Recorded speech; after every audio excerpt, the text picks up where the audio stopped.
Hello guys, मैं हूं नेहा और आप सबको मेरी गुड इवनिंग। शाम हो चुकी है और मैं आज आपके सामने आई हूं एक टॉपिक पर डिस्कस किया आपको इन्फॉर्म करने आई हूं, इन्फॉर्मेशन देने आई हूं, ताकि जो प्रॉब्लम कुछ टाइम पहले मेरे हस्बैंड को और मेरी फैमिली को फेस करनी पड़ी वो आपको इन फ्यूचर फेस ना करनी पड़े। तो आइए बात करते हैं। बात करने से पहले मैं आपसे बोलना चाहूँगी, वीडियो थोड़ी लंबी होने वाली है पर बहुत यूज़फुल होने वाली है आपके लिए, तो स्किप मत करिएगा, पूरी देख के जाइएगा। तो आइए बात करते हैं पिलोनाइडल साइनस के बारे में।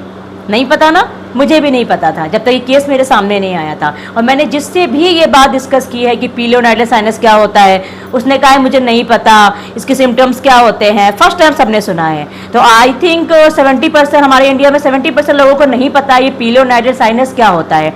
ये होता ही बहुत कम लोगों को है, उसके बारे में किसी को पता भी नहीं है, इसीलिए लोग बहुत लेट कर देते हैं और उनकी बहुत बड़ी सर्जरी होती है। ये पिलोनाइडल साइनस एक टाइप की बीमारी होती है। बीमारी क्या, आप ये समझ लो एक टाइप का इन्फेक्शन होता है। ये इन्फेक्शन ऐसा होता है कि ये जब बॉडी के अंदर फैल जाएगा आपके, उसके बाद बाहर दिखाई देगा, तब सिम्टम्स बाहर आते हैं। और कोई बहुत बड़े सिम्टम्स नहीं होते हैं, ओनली एक छोटा सा पिंपल होगा जो नॉर्मल हमारे बॉडी में होता रहता है, हम सब इग्नोर कर देते हैं, ठीक हो जाएगा।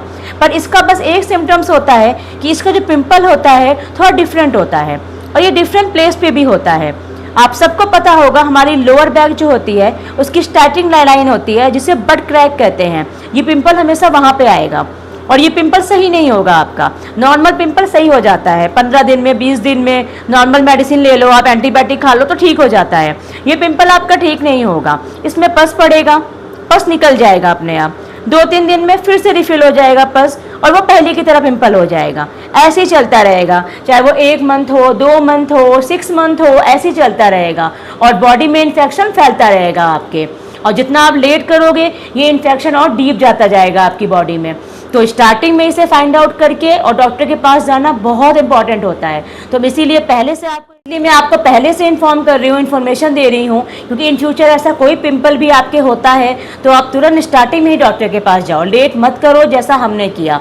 कुछ टाइम पहले मेरे हस्बैंड के भी नॉर्मल सा पिंपल हुआ था, हमने लेट किया, हमें कुछ पता नहीं था इसके बारे में, कोई इन्फॉर्मेशन नहीं थी, तो हमें लगा नॉर्मल पिंपल होगा। वेट किया 1 मंथ 2 मंथ, ऐसे मेडिकल स्टोर से लाके एंटीबायोटिक खा ली, कुछ नहीं हुआ।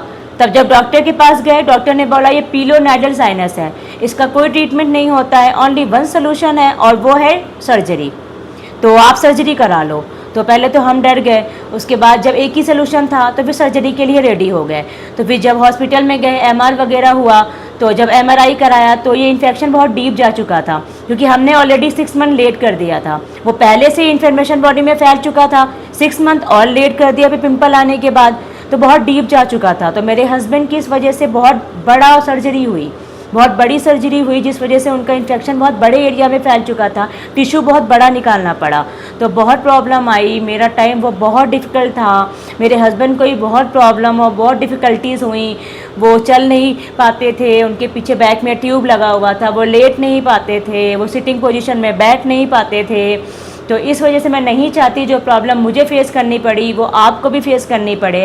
तो आप ध्यान रखिएगा, आपको इन फ्यूचर अगर कोई भी पीछे लोअर बैक की बट क्रैक पे पिंपल दिखता है और वो सही नहीं होता है, हार्डली आप 1 मंथ वेट करो, ठीक हो गया तो वेल एंड गुड, और अगर नहीं होता है तो आप डॉक्टर के पास जाओ, उनसे एडवाइस लो, वो जैसा बोलते हैं वैसा करो। प्लीज़ मेरी ये इन्फॉर्मेशन अगर आपको यूज़फुल लगी हो, आपके काम आए, आपको लगे कि शेयर करने के लायक है, तो आगे शेयर कर दीजिए, मेरी इस रील को लाइक कर दीजिए और प्लीज़ मुझे फॉलो कर लीजिए ऐसी और इन्फॉर्मेशन के लिए। Okay, thank you.